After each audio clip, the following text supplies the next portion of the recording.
Triton, you are a brilliant little genius with the highest intelligence quotient IQ and emotional quotient EQ. Triton, since you've said you're no longer a little baby, let's make you a talented young genius, and together we can soar through the ocean of science. What do you think? Now, Triton, please listen and read the following passage. Each chapter has 10 multiple-choice questions. For each question, underline the correct meaning of each word.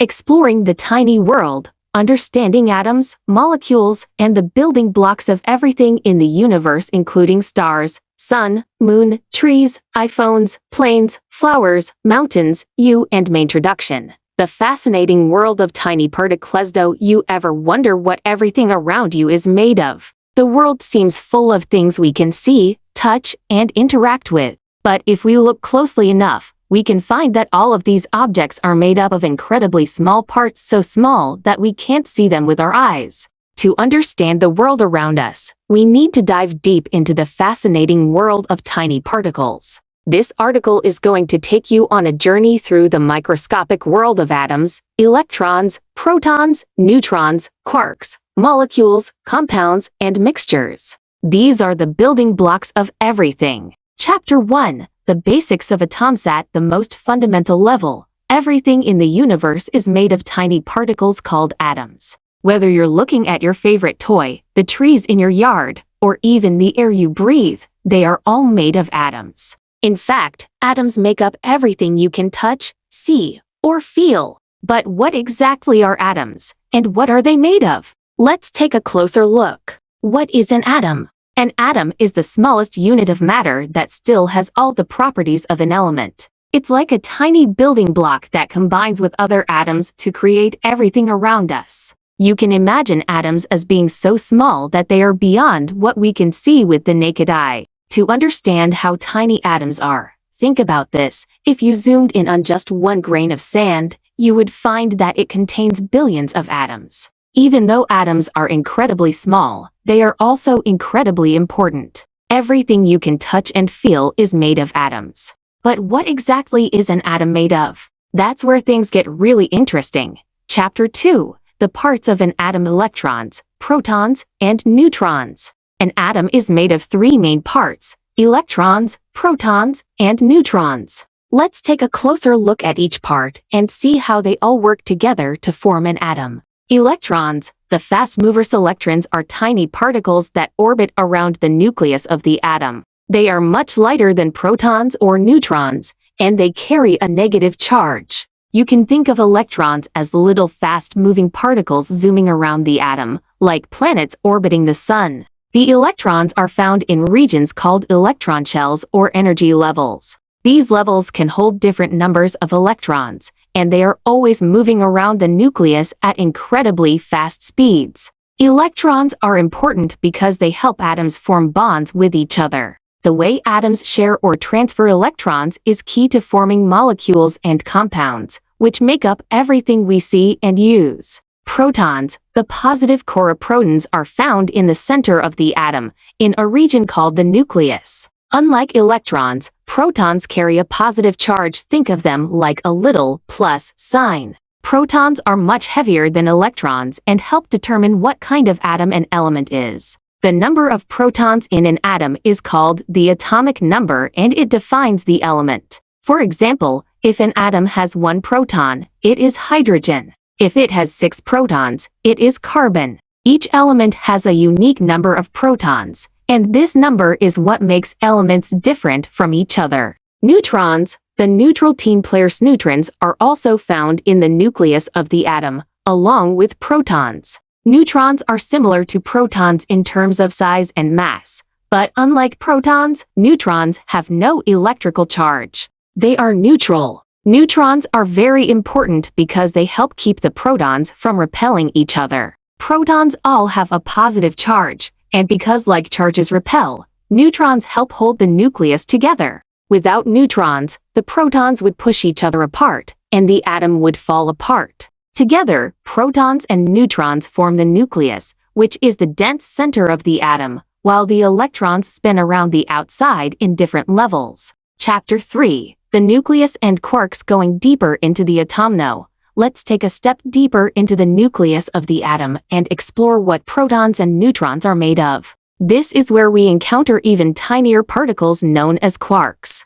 Quarks, the building blocks inside protons and neutrons. Quarks are some of the tiniest and most fundamental particles we know about. Protons and neutrons are made up of different combinations of quarks. There are 6 types of quarks, but the ones found in protons and neutrons are called up quarks and down quarks. Protons are made up of 2 up quarks and 1 down quark, while neutrons are made up of 2 down quarks and 1 up quark. These quarks are held together by something called the strong force, which is one of the most powerful forces in nature. Imagine quarks as the tiny puzzle pieces that come together to form the larger particles that make up the nucleus of the atom. Chapter 4. Molecules. When atoms stick together. Know that we understand atoms and their parts. It's time to see what happens when atoms come together. Atoms don't just float around by themselves. They like to bond with other atoms to create molecules. What is a molecule?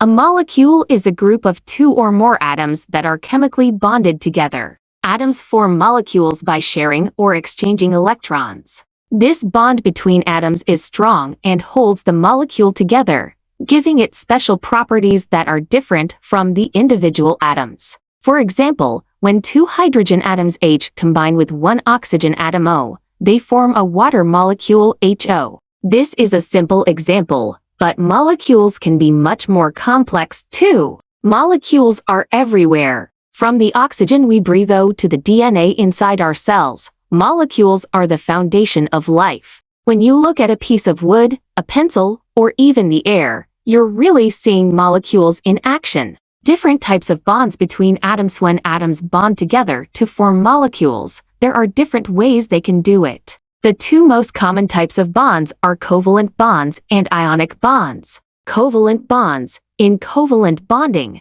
atoms share electrons to form a strong bond. For example, in a water molecule HO, each hydrogen atom shares 1 electron with the oxygen atom. This shared electron allows the atoms to stay together. Ionic bonds. In ionic bonding, atoms transfer electrons from one atom to another. One atom gives up an electron and becomes positively charged, while the other atom gains an electron and becomes negatively charged. These oppositely charged atoms are attracted to each other, creating an ionic bond. A great example of this is table salt NaCl, where sodium Na gives an electron to chlorine Cl, forming a stable ionic bond. Both types of bonding are responsible for the vast variety of molecules we see in the world. Chapter 5. Compounds. When molecules are made of different elements. We've learned about molecules, but now let's talk about compounds. A compound is a special type of molecule that's made up of 2 or more different elements that are chemically bonded together.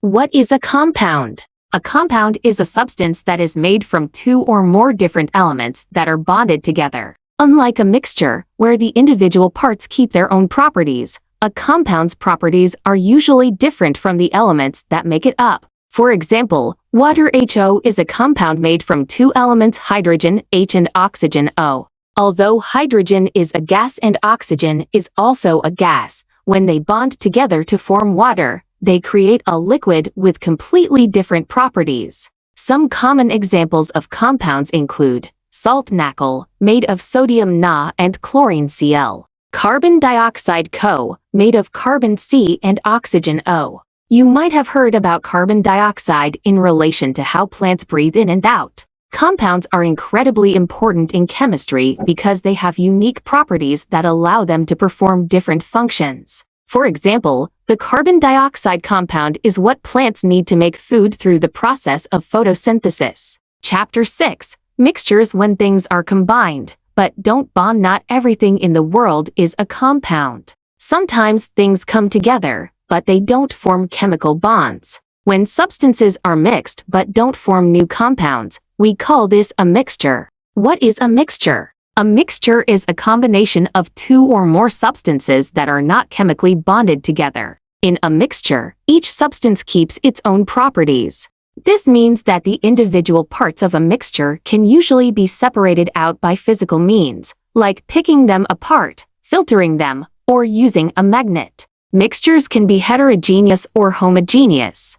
Heterogeneous mixtures. These are mixtures where you can see the different parts. For example, a fruit salad is a heterogeneous mixture because you can see the pieces of fruit separately. Homogeneous mixtures. These are mixtures where the parts are evenly mixed, and you can't see the different parts. For example, air is a homogeneous mixture because it's made up of gases like oxygen, nitrogen, and carbon dioxide, but you can't see them separately. Some other examples of mixtures include sand and water. If you mix sand and water, you get a mixture. You can still see the grains of sand in the water, and you can filter them out. Salad dressing. Oil and vinegar make a mixture that doesn't form a new substance. If you leave it for a while, the oil and vinegar will separate. Mixtures are everywhere around us. From the ingredients in your cereal to the air we breathe, mixtures are common in our daily lives.